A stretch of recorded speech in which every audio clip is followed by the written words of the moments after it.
मिलल न सखी हो मरद, ठीक से कटे न हमरो हो गरज। मन जोगे मिलल न सखी हो मरद, ठीक से कटे न हमरो हो गरज। हमरा के ताकत हमार पियावा होहीन बा, हमरो समान छोड़ी, हमरो समान छोड़ी सौ तीनिए के शौकीन बा, हमरो समान छोड़ी सौ तीनिए के शौकीन बा।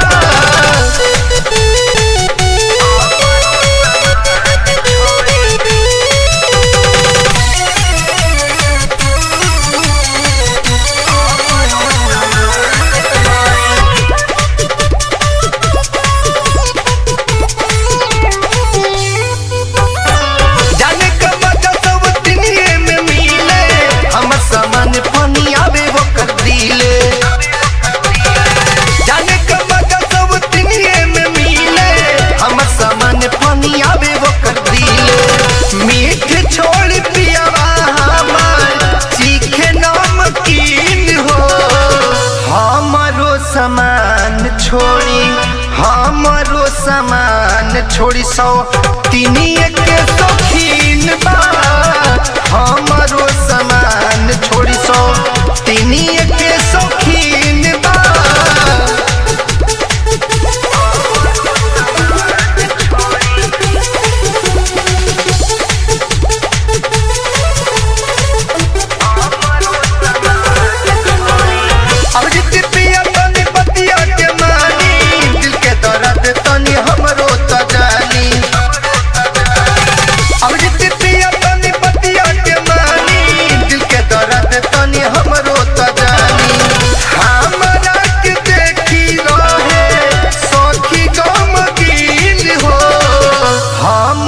समान छोड़ी, हमरो समान छोड़ी सौ तीनिए के शौकीन बा, हमरो समान छोड़ी सौ तीनिए के शौकीन बा।